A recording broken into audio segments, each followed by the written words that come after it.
चला तर आज बनवूया ब्लॅक टी। बऱ्याच जणांना दुधाचा चहा आवडत नाही, तर ते काळा चहा प्यायला पसंत करतात। तर आज आपण बनवत आहोत काळा चहा।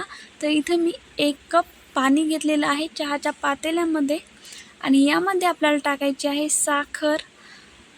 तर साखर आपल्याला इथे 2 चमचे टाकत आहे मी याच्यामध्ये। तुम्ही तुमच्या आवडीनुसार घेऊ शकता। कोणाला चहा फिका आवडतो, कोणाला गोड आवडतो त्याप्रमाणे। आणि अगदी एक छोटा चम्मचभर मी चहापत्ती टाकलेली आहे आणि याला गॅसवर उकळण्यासाठी ठेवलेला आहे।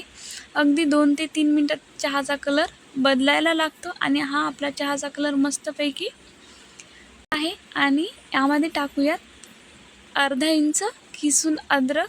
अगदी पाव चमचा इतकी अद्रक किसून टाकायची। अगदी पत्ती थोडीशी उकळल्यानंतर अद्रक किसून टाकली की आपल्याला 2 मिनिटं चहाला उकळू द्यायचं।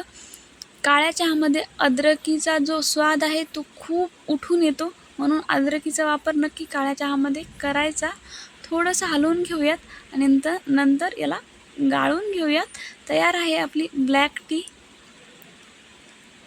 काळ्या चहामध्ये लिंबाचा रस खूप अप्रतिम स्वाद देतो काळ्या चहाला।